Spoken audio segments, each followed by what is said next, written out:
Hello students, in this video we are going to understand chapter 1 of your SST book. As we have already read this lesson and I have also give you the hard words with their Hindi meaning, I hope you all go through that. So let's understand this. The name of the lesson is Beginning of a Struggle. हम लोगों की struggle की जो शुरुआत थी वो कैसे हुई। इंडियंस की जो स्ट्रगल थी अपनी फ्रीडम के लिए वो नेशनलिस्ट मूवमेंट भी कहलाती थी, ठीक है। राष्ट्रवादी आंदोलन भी कहलाई जाती थी, जो किससे शुरू हुई थी, एक स्पॉय म्यूटिनी से शुरू हुई थी 1857 में, यानी एक बगावत से शुरू हुई थी। जो सोल्जर्स थे ईस्ट इंडिया कंपनी में, उन्होंने क्या किया, विद्रोह और विरोध करना शुरू कर दिया ब्रिटिशर्स के खिलाफ। जो इंडियन सोल्जर्स थे ईस्ट इंडिया कंपनी में, उन्होंने, और ये जो जंग थी ये पूरे 2 साल चली थी। This protest is often regarded as the first war for the Indian independence, और ये जो प्रोटेस्ट है ये भारत की आज़ादी की पहली लड़ाई भी मानी जाती है। अब 1857 का रिवॉल्ट हुआ क्यों था, तो ये कहानी है कि वो जो सोल्जर्स थे ईस्ट इंडिया कंपनी में, उन्होंने कार्ट्रिजेस का यूज़ करना, जो यूज़ होती थी उसको मना कर दिया था कि हम इन कार्ट्रिजेस को यूज़ नहीं करेंगे। कार्ट्रिजेस यानी कारतूस। उनका ये मानना था कि उन कार्ट्रिजेस का जो कवर है वो बीफ टैलो और पिग लार्ड से बनता है, यानी काऊ के मांस से, गाय के मांस से या पिग की चर्बी से वो बनता है। और उन कारतूस का इस्तेमाल करने के लिए उनको पहले अपने मुंह में लेना पड़ता था, अपने मुंह से उसका कवर हटाते थे, देन वो उस कारतूस को अपनी बंदूक में यूज़ करते थे। क्योंकि मोस्ट ऑफ जो सोल्जर्स थे वो क्या थे, हिंदू थे या मुस्लिम कम्युनिटी से बिलोंग करते थे, तो उन्होंने इन कार्ट्रिजेस को अपने मुंह में लेने के लिए मना कर दिया था, क्योंकि हिंदूज़ के अंदर गाय जो है वो पूजनीय है और मुस्लिम्स के अंदर जो है पिग्स वो फॉरबिडन है, यानी मना है कि वहाँ पर कोई भी लोग जो है पिग्स का यूज़ नहीं करते किसी भी तरीके से। इस प्रोटेस्ट ने क्या किया, ब्रिटिश रूल के खिलाफ हम इंडियंस का एक प्रोटेस्ट शुरू किया, या एक फाउंडेशन रखी, आज़ादी की नींव रखी। The fact that the living conditions of Indian people was not improving became a common knowledge and the blame was put on the British soldiers। और एक फैक्ट भी था कि हम लोग इतना उन ब्रिटिशर्स के साथ मिलके काम भी करते थे, लेकिन जो ब्रिटिश सोल्जर्स हैं उनकी किसी तरीके से कोई मदद नहीं होती थी, ना ही उनके रहन सहन में किसी तरीके का कोई बदलाव आ रहा था। अब इसी के साथ जो बहुत ही एमिनेंट पर्सनालिटीज़ थी, यानी जो प्रसिद्ध लोग थे, उन्होंने क्या किया, जो हमारे प्री एग्जिस्टिंग ट्रेडिशंस थे, जो पहले से कुछ रीति रिवाज चलते आ रहे थे, या हम लोगों की जो पढ़ाई का तरीका था, रहन सहन का जो तौर तरीका था, वो किसी भी तरीके से वो अच्छा सुधर नहीं रहा था, तो उन्होंने क्या किया, उसके प्रति भी लोगों को जागरूक करना और उसके खिलाफ क्वेश्चन उठाना शुरू कर दिया।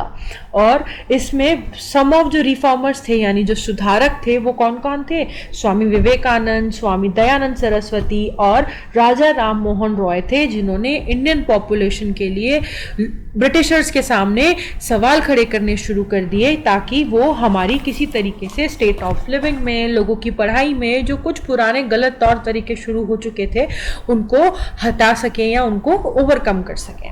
There common goal was to bring about unity in the population by reform, और वो उनका कॉमन गोल क्या था कि वो इस सुधार से जो इंडियन कम्युनिटी है उनको एक कर सके, ठीक है। This common goal of many of such thinkers and reformers became the pillar on which the Indian National Congress was formed, और इसी तरीके की विचारधारा वाले लोग इकट्ठा हुए, बहुत सारे सुधारक इकट्ठा हुए, और उन्होंने एक संगठन बनाया जिसका क्या नाम रखा, इंडियन नेशनल कांग्रेस। अब हम पढ़ेंगे कि इंडियन नेशनल कांग्रेस में कौन कौन था, वो कब बनी। तो ये जो है इंडियन नेशनल कांग्रेस का जो शुरुआत हुई वो हुई थी 1885 में। मिलियंस ऑफ पीपल जो हैं वो आगे आए थे, came forward and started a war against the oppressive British rule. उन्होंने क्या किया, ये जो ब्रिटिश रूल था जो हम इंडियंस को परेशान कर रहा था, उसके खिलाफ विरोध करना शुरू किया। INC was founded by दादा भाई नौरोजी, दिन शॉ वाचा एंड एलन ऑक्टोविन ह्यूमे। ये तीनों कौन थे जिन्होंने इंडियन नेशनल कांग्रेस को फाउंड किया था, ठीक है, मतलब बनाई थी, स्टैब्लिश की थी। Some of the most famous president of INC were, और जो कुछ फेमस प्रेसिडेंट रहे, एक यूनियन बनी तो उसका कोई ना कोई हेड होना चाहिए, तो वो जो कुछ हेड्स थे, एक तो थे गोपाल कृष्ण गोखले, फिर बदरुद्दीन तैयब जी, और फिर दादा भाई नौरोजी। ये जो कुछ थे ये फेमस प्रेसिडेंट्स थे इंडियन नेशनल कांग्रेस के। The Indian National Congress played a crucial role during the late 19th and early to mid 20th century in the struggle for Indian independence. और इन्हीं सब जो इंडियन नेशनल कांग्रेस थी उसने crucial role play किया था, कब? 19th और मिड 20th सेंचुरी में, जब हम इंडियंस फ्रीडम के लिए स्ट्रगल कर रहे थे। W.C. Banerjee presided over the first ever INC session which was organized in Mumbai. 72 representatives from different parts of India took part in this session.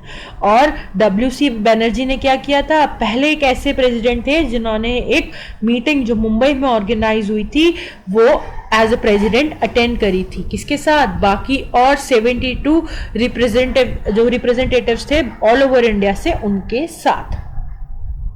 In 1892, the British Parliament's first Indian member was Dadabhai Naoroji. और क्योंकि जो British parliament थी, हम लोगों के ऊपर जो rule कर रहे थे, उनकी जो पार्लियामेंट थी उस पे 1892 में दादाभाई नौरोजी ने क्या किया था?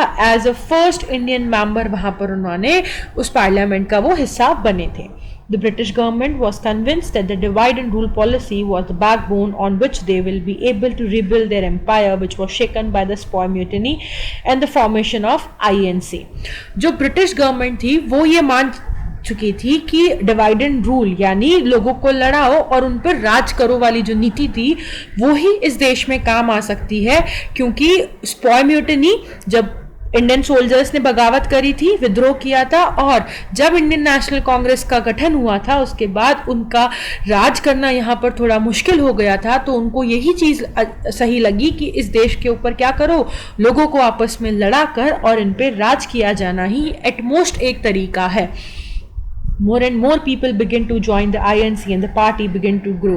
लेकिन दूसरी तरफ क्या था, बहुत सारे लोग ऑल ओवर इंडिया से इंडियन नेशनल कांग्रेस का पार्ट बनते जा रहे थे। The government passed rule banning freedom of speech and expression and began to divide the Hindu and Muslim communities. और जो ब्रिटिश गवर्नमेंट थी उसने क्या किया, लोगों को ऊपर बैन लगाना शुरू कर दिया कि कोई भी कुछ नहीं बोल सकता, अपनी फीलिंग्स, अपनी थॉट्स, अपने आइडियाज़ फ्रीली किसी को डिस्ट्रीब्यूट नहीं कर सकता, उनको मतलब गवर्नमेंट की परमिशन चाहिए होगी। और इसी के साथ उन्होंने हिंदूज और मुस्लिम्स के बीच में क्या करना शुरू कर दिया, दोनों कम्युनिटीज़ को डिवाइड करना शुरू कर दिया, क्योंकि ब्रिटिशर्स की यह पहली और अटमोस्ट तरीका था हम इंडियंस पे राज करने का, कि इनको आपस में डिवाइड करो और इनके ऊपर रूल करो। Now we will talk about partition of Bengal. So 1905 में क्या हुआ, जो लॉर्ड क्रिजन थे, विस्ट्री ऑफ इंडिया यानी जो प्रतिनिधि थे ब्रिटिश गवर्नमेंट के उस टाइम पे इंडिया पे, उन्होंने डिक्लेयर कर दिया partition of Bengal, which was a significant event in the history of India. It was effective from 16th October 1905। और ये कब से शुरू हुआ? 16 अक्टूबर 1905 से, और एक बहुत ही सिग्निफिकेटरी मूवमेंट था in the history of India. Bengal को दो पार्ट्स में डिवाइड कर दिया गया, eastern Bengal which had mostly Muslims areas and western Bengal which had predominantly Hindu areas.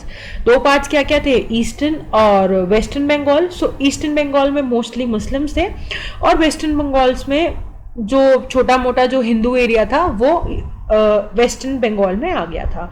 This was a result of the divide and rule policy, और ये क्या था, ब्रिटिशर्स की डिवाइड एंड रूल पॉलिसी का रिजल्ट था, क्योंकि वो हमेशा से यही चाहते थे। This resulted in the formation of different organizations by the Hindus and the Muslims. However, in 1911, Bengal was reunited. But इस पार्टीशन ने क्या किया, और बहुत सारी ऑर्गेनाइजेशंस का गठन कर दिया, बहुत सारी दूसरी ऑर्गेनाइजेशंस जो हिंदू और मुस्लिम कम्युनिटीज़ ने बनाई थी वो शुरू हो गई। और उनका क्या फ़ायदा हुआ कि 1911 में बंगाल के जो दो पार्ट्स हुए थे वो वापस यूनाइट हो गए और बंगाल वापस एक हो गया। Now let's discuss about Swadeshi and boycott movement. The Bengal partition resulted in a feeling of resentment among the people across the country. जो बंगाल पार्टीशन किया था ब्रिटिशर्स ने, उसने क्या किया, इन बहुत सारे लोगों को नाराज कर दिया और इसने क्या शुरू कर दिया, इसका रिजल्ट क्या हुआ, स्वदेशी एंड बायकॉट मूवमेंट, यानी हमारे यहाँ जो चीज़ें बनती थी उनका इस्तेमाल और ब्रिटिशर्स की तरफ से जो सामान हमें मिलता था उसका बॉयकॉट होना शुरू कर दिया, यानी उसका विद्रोह करना हम लोगों ने शुरू कर दिया. On 7th August 1905, the Swadeshi movement was officially announced in Bengal at the Calcutta town. और 7 अगस्त 1905 को स्वदेशी मूवमेंट जो था वो ऑफिशियली शुरू हो गया. कहाँ से अनाउंस किया गया, वो कैलकाटा टाउन से अनाउंस किया गया, बंगाल के. Along with the boycott movement, और इसके साथ और क्या शुरू हुआ, boycott movement. The main objective of these two movements were using materials and services which were produced in India and destroying all the goods made by the Britishers. Both these movements were promoted by बाल गंगाधर तिलक. इन दोनों movements को कौन promote कर रहा था, बाल Gangadhar Tilak promote कर रहे थे. और इनका मेन मोटो क्या था, स्वदेशी, यानी हमारे यहाँ बनने वाले जितना जो भी सामान था उसको बढ़ावा देना और बाहर से ब्रिटिशर्स के थ्रू जो हमें सामान मिलता था उसका बायकॉट करना. This resulted in the withdrawal of royal proclamation by the British government in 1911. Also, it put a stop to the partition of Bengal.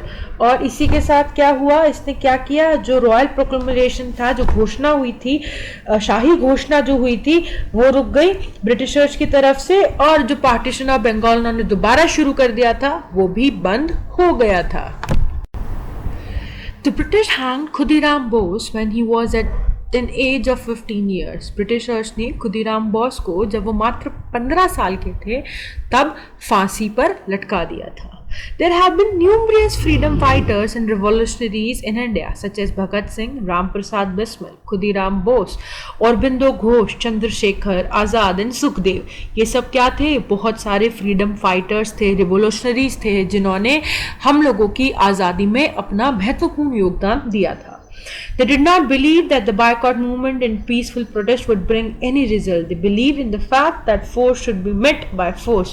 और इन सब का ये मानना था कि इस तरीके से, शांतिपूर्ण तरीके से कि हम बॉयकॉट मूवमेंट चलाएं या स्वदेशी आंदोलन चलाएं, ये पीसफुल तरीके हम लोगों को फ्रीडम नहीं दिलाएंगे. जितना फोर्स या जितना परेशान वो लोग हमें करते हैं उतना ही हमें करना पड़ेगा. ये सारे फ्रीडम फाइटर्स पीसफुल फाइट के अगेंस्ट थे. Who is the current Indian struggle for freedom saw people from outside the country also participating in it. For example, Vande Mataram was a paper published from Geneva by Madam Kama. A freedom movement from Kabul was held by Maulana Barkutullah and an association was formed in Berlin by Narendranath Chattopadhyay. By the time इतना ज़्यादा देश के अंदर freedom के लिए लोग protest करने लगे थे, तो इन सबको सपोर्ट करने के लिए कंट्री के बाहर से भी लोगों ने जो है इंडियंस का जो स्ट्रगल का ड्यूरेशन था उसमें पार्टिसिपेट करना शुरू कर दिया. फॉर एग्जाम्पल, वंदे मातरम जो है एक अखबार पब्लिश होता था जिनेवा में, जिसको मैडम कामा ने पब्लिश किया था. Freedom movement from Kabul was held by मौलाना बरकतुल्लाह. काबुल में भी एक फ्रीडम मूवमेंट शुरू हुआ मौलाना बरकतुल्लाह के द्वारा. And an association was form by Berlin by Narendranath Chattopadhyay. और बर्लिन के अंदर भी एक एसोसिएशन फॉर्म हुई नरेंद्रनाथ चट्टोपाध्याय के द्वारा. In order to keep the Indians happy and stop all the protest, there were various changes announced by the British government such as increase in the number of seats in Indian for Indians in the Central Legislative Council and the Provincial Council. अब इतने सारे protest के बाद क्या हुआ, Britishers ने Indians को happy करने के लिए, खुश करने के लिए, और वो ये चाहते थे कि हम इंडियंस ये सारा स्ट्रगल और प्रोटेस्ट जो है वो खत्म कर दें. तो उन्होंने क्या किया, कुछ चेंजेस किए. जैसे उन्होंने नंबर ऑफ सीट्स जो है इंडियंस के लिए वो इंक्रीज कर दी सेंट्रल लेजिस्लेटिव काउंसिल में, और However, the Indians were still in minority. There was one seat reserved for Indians in the Governor General Council. लेकिन इन सब के बावजूद भी हम इंडियंस जो थे वो एज ए माइनॉरिटी थे, क्योंकि हम इंडियंस के लिए गवर्नर जनरल काउंसिल में एकमात्र सीट जो थी वो रिजर्व थी. The first Indian in the Governor General Council to be appointed as a law member was Satyendra Sinha. और सत्येंद्र सिन्हा जो थे वो फर्स्ट इंडियन थे जो गवर्नर जनरल काउंसिल में अपॉइंट किए गए थे as a law member. The divide and rule policy of the British rule continued and Muslims were given separate representation. In 1914, when the First World War began, the Indians extended their support to the British as they hoped that this would result in the British granting them their freedom. However, the British made strict laws and introduced only few reforms. For example, they would jail Indians without giving them any chance at trial. Because of this, there were a number of protests and rallies carried out by Indians throughout the country, and the British brutally prohibited all these protests. Britishers की divide and rule policy आगे बढ़ती रही, उन्होंने उसको continue रखा और उन्होंने क्या किया, मुस्लिम्स और हिंदूज को डिवाइड करने का जो उनका एम था वो उसको कंटिन्यू रखा और उन्होंने मुस्लिम्स को एक अलग रिप्रेजेंटेशन देने का एक प्लेटफॉर्म क्रिएट कर दिया. जब 1914 में फर्स्ट वर्ल्ड वॉर बिगिन हुआ तो इस होप के साथ कि ब्रिटिशर्स जो हैं वो फ्रीडम दे देंगे हम इंडियंस को, इंडियंस ने जो है उनका सपोर्ट एक्सटेंड कर दिया ब्रिटिशर्स को. लेकिन ब्रिटिशर्स ने क्या किया, स्ट्रिक्ट लॉज इंट्रोड्यूस कर दिए और वो सिर्फ सामने जो है एज इन वर्ल्ड वॉर में जो कुछ गिने चुने इंडियन रिफॉर्मर्स थे उन्हीं को ही आगे बढ़ाया, बाकियों को कईयों को उन्होंने जो है जेल के अंदर डाल दिया और उनको किसी तरीके का कोई मौका नहीं दिया कि वो अपने आप को कोर्ट के सामने या जुडिशरी के सामने फॉर अ ट्रायल इंट्रोड्यूस करवा सकें. Because of this, there were a number of protests and rallies carried out by Indians throughout the country and the British brutally prohibited all these protests. और इन सब की वजह से क्या हुआ, पूरे ही देश में बहुत तरीके की रैलीज और प्रोटेस्ट किए गए और इन सबको ब्रिटिशर्स ने बहुत ही बुरी तरीके से बंद कर दिया. So that's it from my side, students. I hope you all understand this lesson.